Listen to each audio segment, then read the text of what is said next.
Vous êtes sur l'épisode 144 avec mon invité Alain Mignot, fondateur de la compagnie WeRose.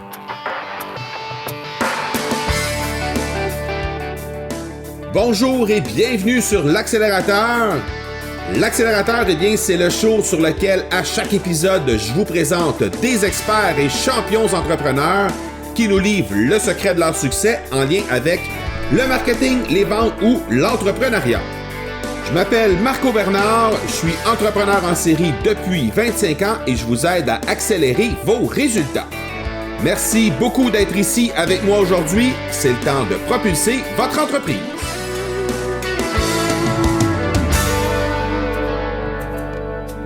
Dans un environnement qui change, il n'y a pas plus grand risque de rester immobile. C'est l'ancien président français Jacques Chirac qui avait fait cette citation. Et aujourd'hui, avec Alain Mignot comme invité, je pense que vous allez trouver que cette citation prend tout un sens différent. Parce qu'aujourd'hui, un des enjeux majeurs, c'est l'environnement. Il y a beaucoup de gens qui souhaitent du changement, mais qui ne pourront pas le faire grâce aux moyens traditionnels, aux moyens que l'on connaît aujourd'hui et qui sont à bout de souffle. Donc, c'est pourquoi la technologie est présente, pas seulement pour nous divertir, mais aussi pour nous aider. Et aujourd'hui, Alain a lancé une application révolutionnaire dans son milieu, un site Internet où il est possible de lancer des pétitions, des mouvements, pour justement dénoncer des injustices sociales ou amorcer des mouvements sociaux autour de grands enjeux qui pourraient y avoir. Donc, avec la technologie qui est mise à notre disposition aujourd'hui, eh bien, on peut justement bien vouloir s'en servir pour justement donner une voix à ces différentes causes-là. Et c'est ce que WeRose fait. Donc, Alain Mignot est venu nous parler aujourd'hui de cette nouvelle plateforme et est venu nous parler aussi de comment est venue cette idée justement de WeRose, pourquoi un entrepreneur comme lui a opté pour ce type d'entreprise, oui. Ensuite, on a parlé évidemment de toutes les frustrations, de tous les défis, des choses les plus folles qui lui est arrivées au cours de son parcours avec WeRose. On a parlé également, il nous a donné également des conseils, des outils qu'il utilise, etc. Donc, je pense que vous allez vraiment apprécier cette entrevue avec ce sympathique bonhomme qui a lancé justement une plateforme qui est extrêmement intéressante, extrêmement puissante et qui est vraiment un besoin dans la société d'aujourd'hui. Avant de vous laisser à l'entrevue avec Alain Mignot, eh bien, comme à chaque semaine, Micheline Bourque, présidente fondatrice du Club de lecture Affaires, nous fait l'honneur de nous présenter un livre qui a le potentiel d'inspirer les entrepreneurs qui nous écoutent. Et donc, je vous laisse à cette intervention de Micheline et on se reparle tout de suite après. Alors, encore une fois, cette semaine, on est avec Micheline Bourque du Club de lecture Affaires. Bonjour Micheline, comment ça va? Bonjour Marco, ça va très bien, merci. Qu'est-ce que tu as pour nous cette semaine? En fait, cette semaine, j'aimerais te présenter un livre qui vient d'être réédité. Donc, la deuxième édition d'un livre qui s'appelle « Comment bâtir votre politique d'utilisation des médias sociaux ». C'est écrit en collaboration avec Didier Dubois et Émilie Pelletier, qui sont un couple dans la vie et un couple en affaires. Ils ont créé une entreprise qui se spécialise dans le marketing des ressources humaines, donc le marketing RH. Ils sont très connus dans ce milieu-là. Ils ont d'ailleurs un magazine qui s'appelle le magazine RH.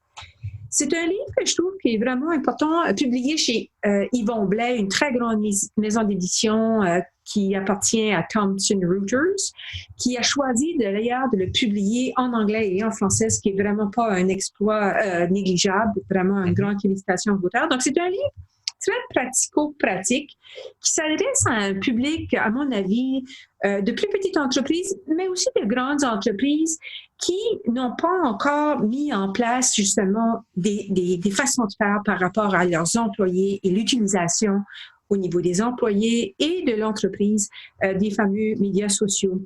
Donc, c'est un livre qui est pratique, mais qui est fort utile. Je vais donner comme une petite statistique qui mentionne Pew Research, qui est une grande organisation de recherche américaine, démontre que seulement 51% des entreprises aux États-Unis ont établi une politique des médias sociaux, alors qu'on sait parfaitement bien que les employés, puis là, ici, une statistique de 77% que les employés sont sur les réseaux sociaux. Ouais. Donc, il y a un décalage qui est là, puis qui est important à combler, parce qu'on le sait toutes que les employés qui s'expriment sur les médias sociaux sont surveillés et peuvent se trouver dans des situations de perte d'emploi, de conflits. Il peut y avoir des problèmes au niveau de l'image de marque. Il peut y avoir toutes sortes de situations d'ordre légal. Et c'est le rôle de l'avocate, Catherine Poirier, qui nous donne des points de vue légaux sur des questions en lien avec ces politiques-là. Donc, c'est un livre pratico-pratique qui vous fait cheminer, qui vous fait découvrir pourquoi c'est important d'avoir des politiques, et par le biais d'exemples, et en donnant des exemples d'entreprises et nous donnant accès à leur propre politique de médias sociaux, nous fait comprendre les différentes phases qu'il faut établir pour arriver à rédiger soi-même une politique. Donc, il y a des exercices, il y a des tableaux, il y a des recommandations du côté de l'avocat aussi sur les choses qu'on doit tenir compte quand on établit pour notre entreprise une politique de médias sociaux. On sait qu'avec l'arrivée de l'intelligence artificielle, du big data, ces enjeux-là vont s'accroître et c'est important au niveau des entreprises, à mon avis, qu'on commence à regarder ça puis s'installer dans une dynamique qui tient la route sur le plan légal, puis qui protège l'entreprise, mais qui protège aussi les employés vis-à-vis de leur comportement sur les médias sociaux. Oui, ben personnellement, j'ai eu à faire face à certains trucs là, dans le passé, justement, avec des entreprises, avec mes entreprises, et puis effectivement, c'est quelque chose qui mérite toute l'attention qu'on peut lui apporter, parce que définitivement, avec l'utilisation, puis avec le côté grandissant de l'utilisation des médias sociaux aussi, là, c'est inévitable. C'est un incontournable, en fait. Et puis, ils font la part des choses qu'il y a des avantages à l'utilisation des médias sociaux pour les employés. Tu sais, ça devient des ambassadeurs, ça devient des porte-paroles. Ouais. C'est le côté très positif des médias sociaux. On sait que la communication se déroule beaucoup sur ces plateformes-là. Mais cela dit, il y a des enjeux. Il y a des situations qui peuvent se présenter, qui peuvent amener des conflits, voire même des poursuites d'ordre juridique. Donc, mieux vaut se préparer. Puis c'est un livre qui est très bien fait. Un petit livre, c'est pas un livre très 225-26 pages, avec des exemples concrets de toute nature, petites et grandes entreprises, avec des liens pour aller chercher des bonnes politiques d'utilisation, parce qu'on a tous des différents besoins selon le type d'entreprise qu'on a, la grosseur de l'entreprise, etc. Alors, vraiment, bravo à ces auteurs-là, Didier Dubois, Émilie Pelletier et Catherine Poirier, d'avoir mis à jour ce petit livre-là qui peut servir bien les entreprises dans cette démarche d'apprivoiser l'univers web dans lequel on vit. Tout à fait. Alors, comme à l'habitude, les liens se trouvent dans les notes de l'épisode. Alors, merci beaucoup, Micheline, encore une fois, pour ta participation et on se reparle la semaine prochaine. Avec plaisir. Merci, ciao. Ciao. Un gros merci encore une fois à Micheline Bourque pour cette intervention. Et je pense que justement, le livre qu'elle nous a proposé, et comme à l'habitude, comme les livres qu'elle nous propose à chaque semaine, sont des livres qui sont super inspirants. Alors, n'hésitez surtout pas à vous diriger dans les notes de l'épisode où vous pourrez trouver les différents liens pour rejoindre Micheline et le club de lecture à faire. Le partenaire de cet épisode, eh bien, c'est l'Académie du podcast qui réouvrira ses portes dans les prochains jours. En fait, vous pouvez vous rendre au marcobernard.ca/académie pour en savoir plus long. Alors, l'Académie du podcast, c'est l'accompagnement qu'il vous faut pour lancer votre podcast dans les 30 prochains jours. Et à travers plus de 70 vidéos, un accompagnement étape par étape et une communauté de podcasteurs qui est là pour vous supporter, eh bien, l'Académie du podcast, c'est la première école de podcasting francophone au monde qui est là pour vous aider à lancer votre propre podcast. Alors, encore une fois, marcobernard.ca/académie pour en savoir plus et être les premiers à franchir les portes lorsqu'ils ouvriront dans les prochains jours. Je vous laisse à l'entrevue avec Alain Mignot de WeRose et on se reparle tout de suite après. Alain Mignot a fondé en 2017 WeRose, une plateforme de revendication qui offre du soutien à ceux qui souhaitent faire entendre leur voix et donner du poids aux actions citoyennes. Près de 400 actions ont été amorcées depuis ce temps, rejoignant près de 500 000 personnes au niveau mondial. Il est également un partenaire régional de VC Faster Capital et un coach d'affaires. Alain Mignot, un gros merci d'avoir accepté de venir nous rendre visite sur l'accélérateur. C'est très apprécié. Merci à toi, Marco, aussi. Alain, rapidement, est-ce que tu peux nous présenter d'abord ce que c'est que WeRose? WeRose, c'est vraiment un réseau social avec une particularité vraiment exceptionnelle, c'est que nous pouvons créer en 3 étapes très faciles, très simples, rapidement, une revendication, une cause, si les gens préfèrent, à laquelle on doit faire face pour justement les enjeux que nous avons à avoir comme défi prochainement, que ce soit dans le niveau environnemental ou que ce soit dans la justice ou tout autre. Mais la particularité, c'est que nous sommes allés au-delà de la pétition conventionnelle qui est seulement un appui électronique, selon nous. Nous offrons beaucoup plus d'opportunités tant qu'aux actions. On peut, entre autres, avoir un boycott et en même temps une pétition et autre chose, soit une manifestation, une campagne de lettres. Ça peut être une action électronique, ça peut être une chaîne humaine, une mise en demeure. Il y en a plein d'actions. Et pourquoi? Parce que nous, il était très important, chaque personne a un niveau d'engagement différent et il fallait donner la possibilité aux gens d'avoir des actions d'engagement qui sont à leur niveau de participation. WeRose, en gros, c'est vraiment le cœur, ce sont les actions collectives que l'on peut mettre en place et bien sûr, nous sommes là pour les propulser et nous sommes là pour aider les personnes, toute personne qui met une cause en ligne. OK. Concrètement, est-ce qu'il y a une cause qui était là, on disait en entrée d'épisode qu'il y avait déjà 400 actions qui avaient été amorcées. Est-ce qu'il y a une cause qui était un peu plus médiatisée, un peu plus populaire ou que tu pourrais nous parler concrètement du début à la fin pour que les gens puissent se faire vraiment une tête de façon concrète ce que ça représente? Parfait. Oui, il y en a une. Mais avant tout, Marco, avant, WeRose était beaucoup plus populaire en France. Okay. Et pourquoi je te dis ça? Parce que lorsqu'il y a eu une coalition qui s'est formée ici au Québec, nous avons eu cette opportunité de médiatiser, comme tu dis bien, et puis se faire connaître par l'intermédiaire de la coalition Peuple allumé. Qu'est-ce qu'ils ont fait et c'est qui la coalition Peuple allumé? C'est un regroupement qui en avait marre de cette histoire des trop-perçus en ce qui concerne Hydro-Québec. Ils ont commencé, ça doit faire 1 an et demi approximatif. Ils ont débuté avec une pétition en ligne sur WeRose.com parce que avant, les trop-perçus d'Hydro-Québec étaient soutenus de par une ancienne députée qui était Mme Roy, la députée anciennement de la région de Saint-Hyacinthe, si je ne me trompe pas. Et puis, elle avait déposé sur l'Assemblée nationale une pétition justement à savoir que le gouvernement, les libéraux dans ce temps, remboursent les citoyens. Donc, elle est décédée. La coalition Peuple allumé, ils ont repris cette pétition, ils l'ont mise en ligne, quasiment pareil, sur la plateforme WeRose.com. Bien sûr, on ne s'attendait pas à ce que le gouvernement réagisse parce que ça s'adressait autant au gouvernement et qu'à Hydro-Québec. On ne s'attendait pas à ce qu'il réagisse. Par la suite, après un certain nombre de temps, la coalition Peuple allumé se sont dit avec nous, l'équipe WeRose, mais qu'est-ce que là on doit faire? Et c'est là que nous avons proposé, pourquoi pas, booster cette revendication qui était d'ailleurs dans tous les médias. Pourquoi? Parce que Michel Morin, le journaliste qui a toujours été la personne précurseur des trop-perçus d'Hydro-Québec, a toujours mis dans les journaux, même sur son blog, certaines informations des trop-perçus. Donc, ce qu'on a fait, ils ont fait une pétition et par la suite, on a sondé tous les gens et puis c'est à ce moment-là qu'ils ont décidé de faire une mise en demeure. On a ajouté une mise en demeure à l'action sur WeRose. Ils ont envoyé une mise en demeure au gouvernement de 1,4 milliard de dollars. Bien sûr, pas besoin de t'expliquer, tous les journaux y étaient. Il y a un huissier qui a été mandaté, il a été filmé et puis il est allé porter la mise en demeure au gouvernement de bien vouloir rembourser les citoyens et citoyennes de 1,4 milliard.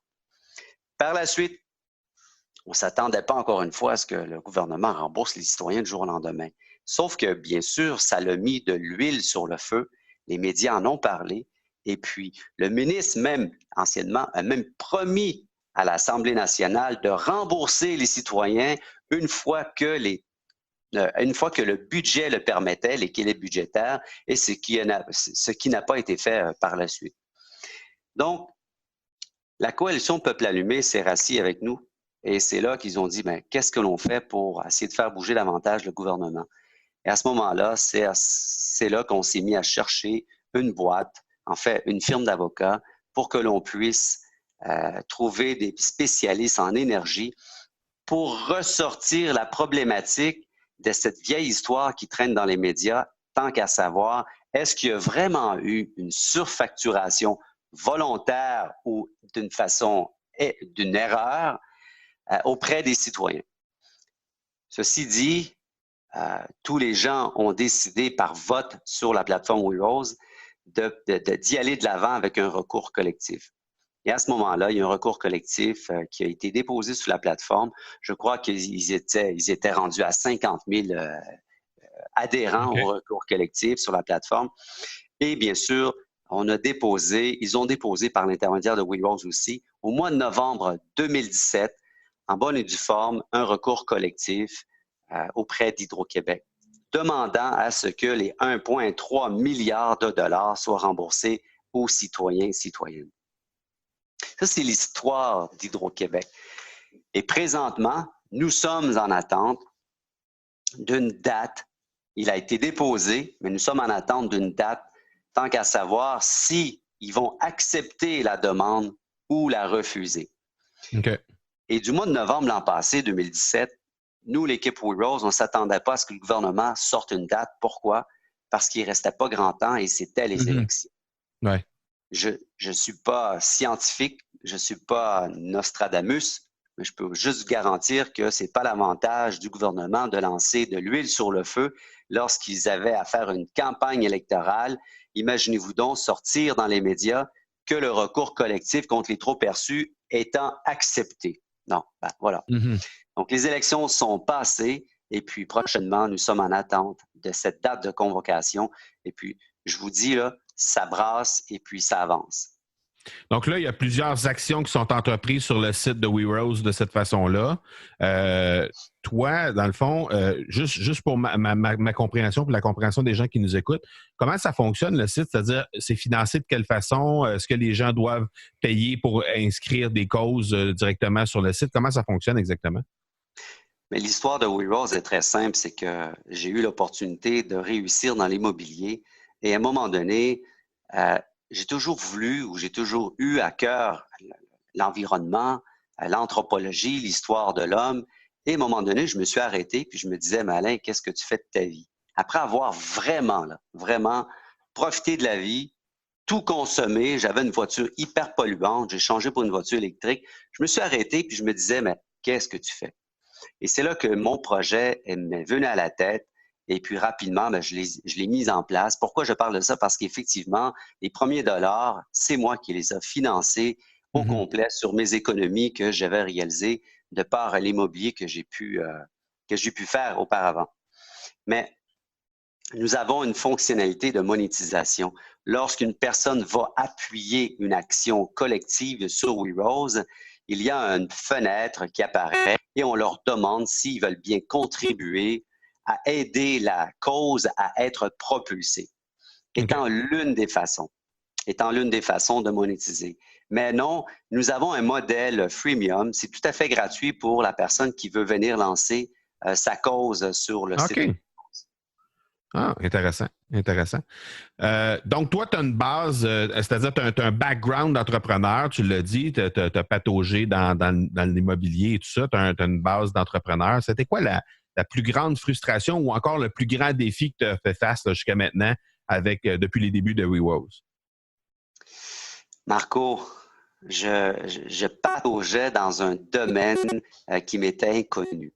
Je viens de l'immobilier, j'ai eu des boutiques d'antiquités, j'ai eu des restaurants, j'ai fait plein de choses dans la vie, tout à succès, mais ce genre de projet, c'était la première fois. Pas besoin de te dire que le premier site qu'on a sorti, il a pris la poubelle, je pense, après 1 an. Et puis, ça a été 250 000 qu'on a foutu à la poubelle. Ouch. Oui, ouch. Pourquoi? Parce que je ne suis pas allé voir les bonnes personnes dans l'industrie. Et oui, il y en a des gens qui se disent professionnels, sauf que lorsqu'on leur demande s'ils ont déjà fait ce genre de projet, ils ont toute la connaissance, mais ils ne l'ont jamais réalisé et que finalement, ça n'a pas fonctionné. Mais par la suite, je ne me suis pas arrêté. Oui, j'ai eu une réflexion. Bon, Alain, qu'est-ce que tu fais? Est-ce que tu continues ou pas? Lorsqu'on a à cœur le changement, et puis je ne l'ai pas dans les pieds, je l'ai dans la tête, il fallait que je continue et c'est ce que j'ai fait. Je suis allé voir par la suite les grandes boîtes de ce monde qui sont LG2, Bleu, Blanc, Rouge, Ucentrix. Ça a coûté un bras et même 2 bras. Mais ce qui est ressorti étant un site avec une logique dans l'ergonomie, dans la navigation, il fallait le faire pour avoir quelque chose qui était présentable et fonctionnel. Donc, c'était ça le plus grand défi, c'était de trouver justement le partenaire idéal pour réaliser le projet. Le plus grand défi, c'est de trouver les gens qui sont capables de mettre en œuvre, de mettre en place les idées qu'un entrepreneur qui s'aventure dans une nouveauté puisse avoir. OK. La chose la plus folle que tu as vue jusqu'à maintenant dans ce beau parcours-là, là, depuis 2017, là, on approche les 2 années là, de We Rose, la chose la plus folle que tu as vue, c'était quoi? La plus folle en tant que folie de? Peu importe. Folie d'un participant, ça peut être quelque chose de très cocasse. Ben, je vois qu'il y a des gens qui ont plein d'ambition. OK. Et puis, on ne peut pas freiner l'ambition des gens. Sauf que lorsqu'une personne veut avoir 50 manifestations dans 50 pays différents à une date de 3 mois après la déposition de sa cause et qu'on essaie de le convaincre de commencer par quelque chose d'atteignable et de réalisable, et là, on se demande si la personne flotte. Oui. Bon, tout le monde a le désir de changer, mais l'exécuter puis entraîner une masse collective pour appuyer, c'est tout à fait autre chose. C'est clair. Mais quelque chose de cocasse et de folie, c'est pas de la folie, mais vraiment quelque chose qui m'a fait tomber par terre, c'est vraiment de constater que changer le monde, c'est pas quelque chose de facile. Parce que beaucoup de gens désirent le changement. Et c'est pour ça que lorsque j'étais autour de la table de LG2, je leur ai dit ceci, arrêtez d'utiliser le mot changement. Et là, ils m'ont dit, mais pourquoi? Parce que j'ai dit, écoutez, lorsque les politiciens marquent sur leur caravane, qui sont l'équipe du changement, rien ne va plus. On s'entend que s'ils avaient eu le désir de changer, ça fait longtemps qu'on aurait pris un autre tournant, puis on n'aurait pas les enjeux, puis 60% des animaux qui sont déjà disparus. Ouais. Ils m'ont dit, mais Alain, qu'est-ce que tu veux qu'on utilise? Et c'est là que je leur ai dit, bon, ça va vous sembler un peu bizarre, mais moi, le changement, là, réellement, c'est le mouvement dans le silence. Et là, tout le monde me regardait. Quoi? Là, je sais, là, ils étaient 8, 10 autour de la table. Je leur ai dit, vous voulez savoir qu'est-ce que ça veut dire? Ils disent oui. Ferme ta gueule et bouge. C'est ça que ça veut dire, le changement. Quelqu'un qui change, est-ce qu'il a besoin de le dire? Arrêtons de le dire. Faisons-le. Ça me fait penser à Nike. Do it. Let's do it. Et pourquoi je rapporte ça sur le côté de la folie, les choses les plus folles? C'est qu'à un moment donné, on a tout refait le site au complet. Parce que notre partie, lorsqu'on demandait aux gens de créer une revendication, elle était trop demandante. OK. Et on s'est aperçu, lorsqu'une personne apporte un titre, par la suite une photo, une description, c'est suffisant pour qu'elle puisse la mettre en ligne et apporter une masse de personnes critiques pour justement apporter un changement. OK. Et cette folie, pourquoi? Parce que moi, je suis très Microsoft Project. Et puis, il me semblait évident, lorsqu'on veut changer les choses, il faut savoir quoi, où, quand, comment. Puis, semblerait-il que dans le web, C'est pas si nécessaire. Donc, l'aspect du collectif est très important au début et par la suite, on met de l'organisation. OK. Qu'est-ce qui attend We Rose dans les prochains mois, dans les prochaines années? Où est-ce qu'on veut amener ça, cette organisation-là? Présentement, je ne ferai pas du marketing, mais il reste que nous allons lancer notre campagne de sociofinancement par équité dans 2 semaines. OK. Nous allons partager le capital à toutes les personnes désirant le changement collectif. On va faire en sorte qu'ils vont pouvoir être actionnaires de la plateforme. Et pourquoi? Parce que nous avons un fil d'actualité à mettre en place. Nous avons déjà les maquettes. Et c'est un beau fil d'actualité qui va recenser, qui va parler que des enjeux et que de solutions que nous devons mettre en place pour faire face à ces enjeux. Ainsi que l'application mobile, super importante, l'application mobile, nous avons déjà le cahier des charges de fait et bien sûr développer les États-Unis ainsi que l'Europe, la France. OK, parce que présentement, c'est essentiellement basé, c'est ciblé envers le Québec, là, présentement. La plus grande masse sur We Rose est vraiment des Québécois, Québécoises à titre de 160 000 personnes sur la plateforme. Par la suite, 75 000, 80 000 Français, 20 000 Angleterre, un peu 30 000 aux États-Unis. Et par la suite, ça s'éparpille à travers cette belle planète. Nous sommes dans 228 pays. OK. Quand même, 228 pays pour une plateforme qui a à peine, qui n'a pas 2 ans encore, c'est particulièrement impressionnant. On s'aperçoit que nos enjeux sont tous ou quasiment tous les mêmes à travers de tous les autres pays. Ben oui, sûrement. C'est sûr que les enjeux en ce qui concerne les injustices, chaque pays a ses lois, a sa façon de faire, mais en ce qui concerne l'environnement, c'est la planète au complet. Le grand village. C'est le grand village. Quelqu'un me demandait, mais comment est-ce que vous faites pour être dans 228 pays? Il en existe seulement 194 ou 196. J'ai écouté. Il y a des gens il y a des pays qui n'ont pas voulu faire partie de l'ONU ou peu importe parce qu'ils ne sont pas reconnus d'une façon de par l'ONU. Ben, ils sont vraiment sur la carte. Oui, exactement.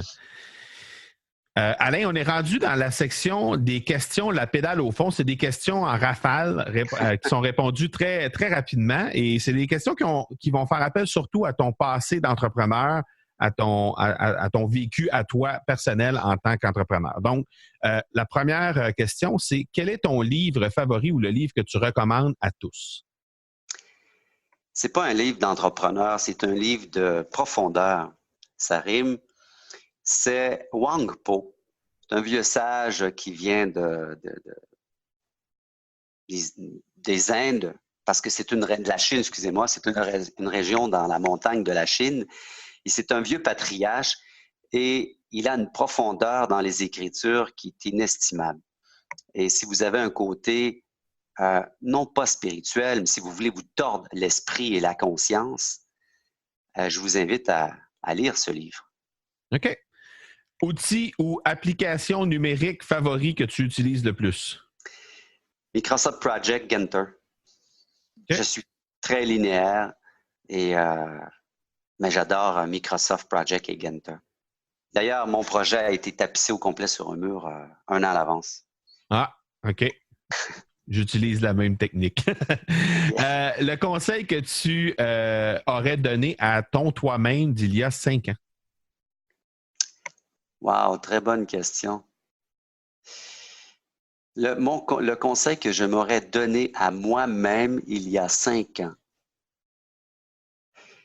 Marco, pour moi, le changement est dans l'action et sincèrement, j'ai trop tardé à m'afficher sur les réseaux sociaux en tant que personne désirant le changement collectif. Au début, je vais prendre 2 minutes pour expliquer. Au début, je fais partie d'Ange Québec, un regroupement d'anges financiers qui aide les entreprises, peu importe, qui financent. Et au début, Ange Québec ne voulait pas que je sois la personne au devant du projet. Ils ont demandé à ce que ce beau projet We Rose, Alain, si tu meurs, il faut que ça continue. Donc, À tel point que j'ai eu une photo une fois d'un journaliste dans le Journal de Montréal. Et puis, je me suis fait appeler. On m'a dit, Alain, on ne voulait pas que tu apparaisses. Bon, OK. Qu'est-ce que j'ai fait? On a appelé le journaliste, puis le lendemain, ma photo a été coupée. On voyait juste une partie de l'épaule à tel point. Donc, j'ai trop tardé à être présent sur les réseaux. Ça, si c'était à refaire il y a 5 ans, je veux dire que j'aurais beaucoup plus de followers. Oui, définitivement, parce que c'est du moyen et du long terme. C'est un marathon sur les médias sociaux si on veut être capable d'y arriver. Ton plus gros défi des 12 prochains mois, tu nous as parlé du financement tantôt, mais ton plus gros défi des 12 prochains mois, ce serait quoi? À part que le financement, c'est probablement, c'est peut-être pas vu comme un défi, mais c'est tout quelque chose à faire, c'est d'aller s'installer dans d'autres pays. De mettre en place des équipes de vente pour justement aller chercher d'autres recours collectifs que nous avons sur la table d'ailleurs. Ça, c'est un défi. Nous avons, je cache pas, nous avons des employés en Inde, au Maroc et aux Philippines et bien sûr ici au Québec présentement. Donc, cette expansion doit être gérée d'une façon très logique et d'une façon très sécure. Okay. Ça, c'est un défi. C'est clairement un défi, oui. Dernière question, comment est-ce que tu accélères tes résultats de plus en plus à chaque jour? Parce qu'on est sur un podcast qui s'appelle l'accélérateur quand même. Les résultats de quoi? Accélérer les résultats. En général, accélérer tes résultats. Toi, en tant qu'entrepreneur, si tu veux accélérer les résultats de ton entreprise, ce serait quoi le truc que tu donnerais aux gens? Moi, je te dirais, Marco, puis à tous les interlocuteurs, ce qui est très important, c'est d'avoir un équilibre. Un équilibre, c'est quoi? Il faut avoir, moi, je n'ai pas besoin de beaucoup de sommeil. Je dors 5h30, 6h maximum. Je mange correctement, mais surtout, je suis une personne qui va s'arrêter, qui va se calmer, méditer, pour justement que je puisse voir et contrôler le trafic qui me passe dans la tête pour que je ne perde pas les pédales. Okay. Lorsque nous sommes entrepreneurs, c'est un carrefour. Les idées viennent, ils sont là. On est dans l'action à longueur de la journée. Mais à un moment donné, il faut que je m'arrête, je me calme, je me détends. Et après ça, je suis une bombe énergétique. Est-ce qu'il y a des activités particulières que tu fais pendant ce temps-là? Est-ce que c'est de la méditation, du yoga? Est-ce qu'il y a des trucs que tu pratiques pour justement te ramener, te centrer sur toi-même? Je les ai tous faits. J'ai fait du yoga, j'ai fait du bouddhisme, j'ai pratiqué un peu de tout dans ma vie. Je l'ai sur mon parcours d'ailleurs. Mais non, je ne m'arrête pas d'une façon particulière. Okay. Pour moi, c'est un état d'âme, c'est un état de pensée, être bien avec soi-même. Juste le temps de s'arrêter, d'apprécier puis de pouvoir rebondir par la suite. Souvent, les grands génies de ce monde ont développé des effets de fluidité. C'est dans l'apprentissage, c'est dans la science. Comment est-ce qu'ils ont fait? C'est leur truc. Et voilà. Alain, un gros merci d'être passé sur l'accélérateur. C'est super apprécié. Je te souhaite la meilleure des chances pour le financement de ta plateforme WeRose qui démarre à l'instant. On va d'ailleurs mettre dans les notes de l'épisode, si jamais on n'est pas encore au moment où le financement est disponible, on va ajuster l'article, les notes de l'épisode, on va les ajuster pour être capable de mettre les liens pour que les gens puissent aller voir. Donc, si jamais au moment où on se parle, les gens ne voient pas dans les notes de l'épisode le lien vers le financement, on va le laisser en blanc et lorsque le lien sera disponible, on va l'installer pour que les gens puissent être capables d'aller jeter un œil de ce côté-là et éventuellement appuyer WeRose. C'est très apprécié. Merci énormément, Marco. Merci, on se reparle bientôt. Au revoir. Ciao. Un gros merci encore une fois à Alain Mignot pour cette superbe entrevue. Je pense que vous avez découvert, tout comme moi, cette plateforme qui va nécessairement laisser des traces et qui va avoir un impact assez majeur dans les prochaines années, dans les prochains mois, même avec la ronde de financement qui est en route maintenant. Donc, comme on l'a indiqué à la fin de l'entrevue, on va laisser dans les notes de l'épisode, évidemment, comme à l'habitude, les liens pour rejoindre We Rose, mais aussi pour éventuellement pour rejoindre la campagne de financement si jamais vous voulez vous laisser aller à donner des sous justement pour cette campagne de financement-là. Donc, ce sera dans les notes de l'épisode comme à l'habitude. Alors, soyez attentifs avec les changements qu'il pourrait y avoir éventuellement parce que si on n'a pas le lien au moment où on enregistre l'épisode, eh bien évidemment, le lien sera mis subséquemment. Donc, n'hésitez pas à retourner voir les notes de l'épisode pour vous assurer d'avoir ce lien si c'est quelque chose qui vous intéresse. C'est l'heure donc de propulser votre entreprise avec ce qu'Alain Mignot nous a partagé aujourd'hui et de continuer d'appuyer ces causes qui sont toujours plus importantes. Voilà qui termine cet épisode 144. Je vous donne rendez-vous mercredi prochain pour l'épisode 145. D'ici là, soyez bons, soyez sages et je vous dis ciao!